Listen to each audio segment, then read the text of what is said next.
Halo teman-teman, selamat datang lagi ya di channel Boruto Saga to Blue Vortex. Nah, di video ini kita akan menyajikan alur cerita Boruto nih berdasarkan beberapa teori, manga dan spekulasi. Kemudian kita susun nih menjadi sebuah rangkuman cerita agar kalian dapat menikmati videonya dengan seksama. Disclaimer ya, ini hanyalah teori fan fiction untuk Boruto lovers nih, karena animenya itu masih hiatus dan manganya itu tayang 1 bulan sekali di Manga Plus.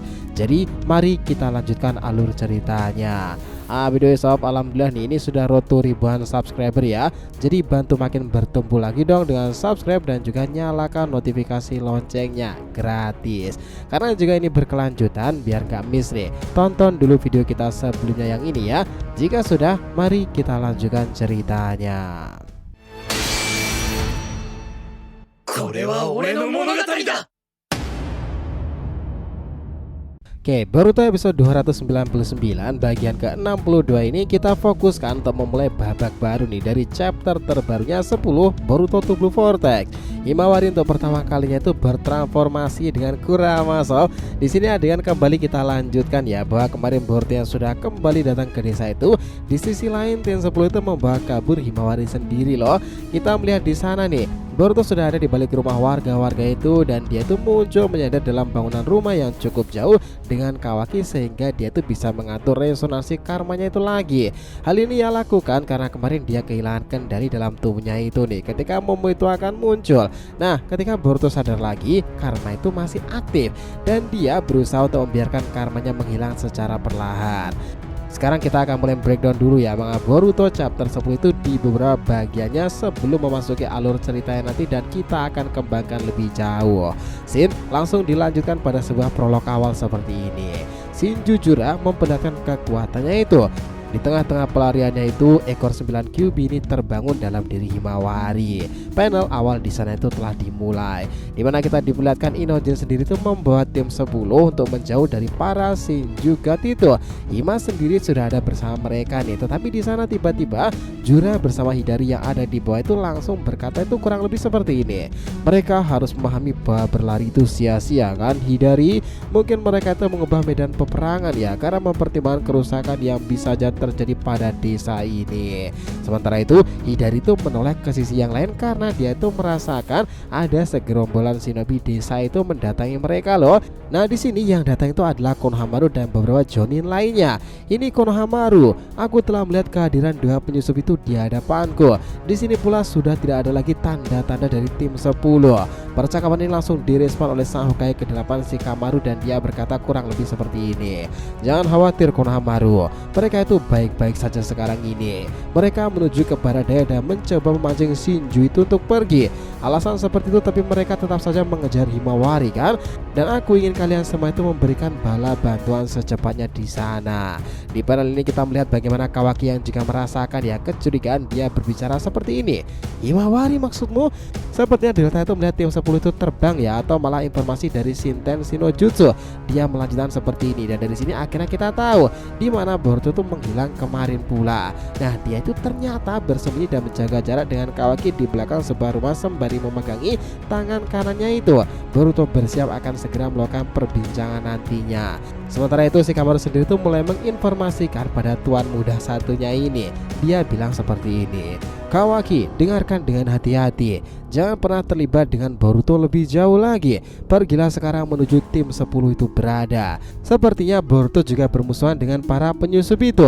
Kita bisa menggunakan kekuatannya sekarang. Mari kita juga awasi pergerakannya, dan kau juga jangan sampai lupakan hal itu.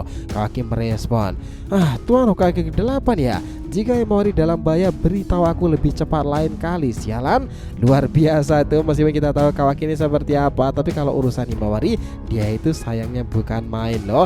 Dia langsung melesat cepat meninggalkan Delta yang berteriak, "Woi Kawaki, jangan tinggalkan aku sendirian di sini." Nah, di sana Delta juga ikutan terbang. Panel langsung berada pada sebuah momen di mana Boruto sudah berbicara dengan Shikamaru melalui teknik Shinten Shinojutsu private itu. Percakapan itu dimulai ya. Boruto, apa kau baik-baik saja? Apa yang sebenarnya terjadi barusan? Dia menjawabnya nih, tidak ada yang perlu dikhawatirkan paman, hanya saja itu sebuah kecelakaan kecil. Jadi aku istirahat sebentar dan aku akan baik-baik saja. Ya syukurlah sekarang. Di sini Boruto terlihat mengerutkan pipinya dan kata pengintai itu merasakan jika Boruto juga kayaknya kesal tuh nggak bisa langsung membantu adiknya Himawari karena dia itu takut resonansi lagi itu mungkin akan aktif. Sementara itu Hidari sendiri melihat ke arah Konohamaru dengan tatapan dingin khas Sasuke itu. Kemudian makhluk ini berkata, Jiraiya, urusan apa yang mereka lakukan mencoba ikut campur dengan masalah kita ini? Jiraiya di sini merespon gini, kau akan mencoba mengetahuinya sendiri Hidari. Hatiku sekarang ini menunjukkan bahwa aku harus mengejar Himawari itu. Jiraiya lalu melesat terbang ke atas sana meninggalkan Hidari dan para Jonin Konoha itu mulai panik. Konohamaru sendiri berkata, dia menuju barat daya ya, sepertinya dia benar-benar mengejar Himawari. Mereka belum tenang karena tiba-tiba Hidari sudah berjalan di hadapan itu. Kau tak berniat biarkan kami kabur ya? Kenapa kalian sangat tertarik dengan Himawari? Hidari menjawabnya seperti ini, kalian itu berisik sekali. Apa kau punya urusan dengan kami? Di saat itulah setelah Jonin ini mencoba menyerang Hidari, Konohamaru itu menahannya dan mengatakan seperti ini, tunggu, ini dari unit sensor Konoha. Salah satu penyusup terdengar seperti Uchiha Sasuke kan? Tapi dia tidak mirip dengan secara keseluruhan. Apakah artinya ini? Tiba-tiba tim sensor itu berkata, tidak, kau mungkin salah mengira. Tetapi orang yang berdiri di depanmu, cakra mulia ini benar-benar lengkap seperti Uchiha Sasuke. Di sana Konohamaru sangat bingung mendengarkan apa yang terjadi loh. Sementara itu Hidari sudah mulai mengata-ngatai Konohamaru itu. Tiba-tiba seseorang yang dinantikan mendadak muncul. Lihatlah itu, di balik asap mereka berlarian ke arah Hidari, Konohamaru, Sarada dan Sumire itu muncul teman-teman. Konohamaru Sensei, teriak Sarada, apa kau baik-baik saja? Lihatlah itu sob, Hidari langsung fokus pandangannya kepada orang itu dan targetnya muncul. Uchiha Sarada ya, ini menarik. Begitulah yang dikatakan oleh Hidari. Hidari mendadak menghilang dan muncul tanda cakranya di area Sarada Sumire. Konohamaru kaget melihat monster mirip Sasuke itu berpindah posisi dengan cepat. Tiba-tiba dia itu muncul sudah di samping Sarada. Tangan itu menunjukkan petir 1000 burung Chidori. Wah, itu luar biasa banget sih. Tak kalah hebatnya di sini Sharingan 3 Tomoe langsung aktif. Dia Sarada dengan cepat mampu menghindari serangan Hidari dengan sempurna. Bahkan keterangannya itu bukan main. Sarada menyerang balik dengan 1000 burung Chidori pula. Ledakan terjadi di sana. Keren banget sih. Lihatlah itu, Hidari tersungkur luar biasa emang si Sarada ini cuy. Konohamaru dan para Jonin itu mendekatinya. Sarada sendiri juga kaget, siapa orang ini? Kenapa Chidori? Bukannya hanya aku dan papa yang menggunakan jutsu ini? Dan lihatlah itu teman-teman, Sumire aja kaget. Sarada tak berkutik yang ada di depannya ayahnya. Apakah kamu papa? Scene kemudian beralih ke sebuah panel lain, di mana Himawari di dimensi miliknya itu bersama Kyuubi. Mereka sedang melakukan perbincangan serius di sana. Dan percakapan ini dimulai seperti ini. Halo bocah manis, tebakanmu itu benar. Aku adalah Kyuubi dan aku juga disebut sebagai rubah ekor 9. Tetapi panggil saja aku sesukamu ya. Lalu wajah Himawari kaget, dia mulai berkata, Kurama, kau itu rubah milik ayahku kan? Mengapa kau itu ada di sini? Tunggu, sebenarnya apa ini? Tempat apa di sini? Kurama itu mulai berkata, di sini itu bukanlah sebuah tempat Hima. Apa yang kau lihat melampaui visualisasi pikiranmu sendiri. Aku berbicara melalui alam kesadaranmu satu sama lain Himawari. Dan itu benar sekali. Saat ini kita berada dalam satu tubuh dan satu pikiran. Nah, di luar sana sambil terbang itu, si Kade ini memegang Himawari yang ternyata pingsan sob. Dia berkata, Hei Himawari. Nah, dia tidak bangun sama sekali nih.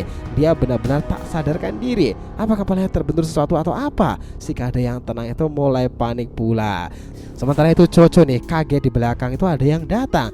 Dia kemudian berteriak, si Kade, dia mengejar kita. Nah, di sini si Kade memberitahu tipe sensor untuk segera mengirimkan bala bantuan ya. Sini itu lalu kembali lagi kepada Himawari di dalam alam bawah sadarnya. Hima melanjutkan lagi. Kenapa hal seperti ini bisa terjadi? Kurama di sini tuh meresponnya, seperti yang kau katakan, aku dulu tumbang bersama dengan ayahmu Uzumaki Naruto itu. Tetapi selama pertempuran itu api hidupku ini padam Himawari. Namun kau harus dengar satu hal ini. Bagi kami para biju, kematian itu tidak berlangsung selamanya. Sekalipun tubuh dan jiwa kita itu padam, karena komponen kami itu masihlah tersisa di sana, dan kami akan selalu bangkit kembali lagi di suatu tempat yang baru. Hima di sini kaget lalu bertanya, komponen maksudmu? Disinilah penjelasan itu. Dia mengatakan seperti ini. Kau tahu ada beberapa lama waktu yang dibutuhkan dan di mana kelahiran kembali itu akan terjadi. Itu pun tidak ada yang tahu. Tidak pernah menyangka pula aku akan berada dalam dirimu atau hal itu akan terjadi secepat ini, Hima. Ada banyak sekali hal misterius di dunia ini kan, Hima. Itu bisa jadi karena kau itu mendapati sebagian cakraku saat kau di dalam kandungan, atau mungkin tertarik oleh darah Uzumaki dan Hyuga yang mengalir dalam dirimu itu. Mungkin ini juga sebagai sebuah takdir kan. Nah, di sini mata Hima itu terbelalak dan dia itu kaget di sana mendengarkan penjelasan tersebut. Kurama masih melanjutkan lagi. Apapun yang terjadi, hasilnya sudah mencapai sebuah hasil, Hima. Aku bukan orang yang suka formalitas. Lebih penting lagi menerima keadaan sekarang ini dan lanjutkan. Bukankah begitu? Himawari yang perlahan menghela nafas itu, dia kemudian berkata, aku Uzumaki Himawari, senang bertemu denganmu Kurama. Kau memahamiku dengan baik, Himawari-san. Nah, tiba-tiba percakapan itu membuat Himawari itu bangun dari pingsannya. Di saat teman-temannya berkata seperti ini, cepat, lebih cepat lagi Nojin, dia Egojubi itu mengejar kita. Hima menoleh dan berkata mengejutkan seperti ini, Kurama, lakukanlah sesuatu. Lihatlah itu teman-temannya senang dan mereka itu malah juga kaget. Hima, kau sudah bangun ya? Hei Kurama, bisa kau melakukan sesuatu? Nah, di sini teman-temannya aja juga bingung. Si Kade meresponnya, Hima, apa yang terjadi kepadamu sekarang? Tiba-tiba pam, si Gojubi itu menyerang saya burung Inojin di sana nih. Semuanya menjadi rumit lagi. Dia kemudian berkata, aku sudah mengatakan ini beberapa kali kan, tetapi kau memiliki kerjasama itu. Sayang sekali, aku harus menangkap kalian pada akhirnya. Tetapi bagaimana lagi? Ini adalah sebuah pilihan kan? Tiba-tiba saat tim 10 berpikir itu, Himawari melompat ke arah Jura dan mengejutkan ketiganya. Nah, Jura sendiri langsung menahan kaki Himawari itu dan mematahkannya. Wah, ini kayak Boruto kemarin kan ya. Dia kesakitan di sana nih dan kakinya tidak bisa digerakkan. Semua rekannya apalagi Inojin khawatirnya bukan main dan Inojin marah lalu menyerang Jura dengan segala upayanya. Tetapi tiba-tiba Jura itu mulai menunjukkan Mokutonnya. Himawari dalam jeratan Mokuton sekarang ini dan Jura sudah mulai memperhatikannya. Dia kemudian berkata seperti ini, meski aku bilang kau mangsaku, kau tak akan kubuat menderita ya. Ini hanya sekedar menjadi makanan untuk pohon ini. Tak ada alasan bagimu untuk takut, Himawari. Lama-kelamaan indramu itu akan menghilang. Rasa sakit di kakimu akan segera memudar. Di sini Inojin nekat dibandingkan yang lainnya, dia itu melompat di sana. Tetapi Jura menendangnya nih, bahkan membuat dia itu tersungkur di sana. Hima yang dibalik jeratan pohon itu kemudian berteriak, hentikan itu Inojin, jangan serang dia lagi. Kalian tidak boleh ikut terseret dalam masalah ini. Jura ikut nimbrung, dia bilang, ya aku setuju. Tiba-tiba Inojin itu memegangi kaki Jura itu dan membuatnya kesal seketika. Bams, dia Jura menusuk Inojin dengan ledakan Mokuton kayu itu. Lihatlah itu teman-teman, Himawari menatap tanpa berkedip itu, nggak menyangka semua itu terjadi.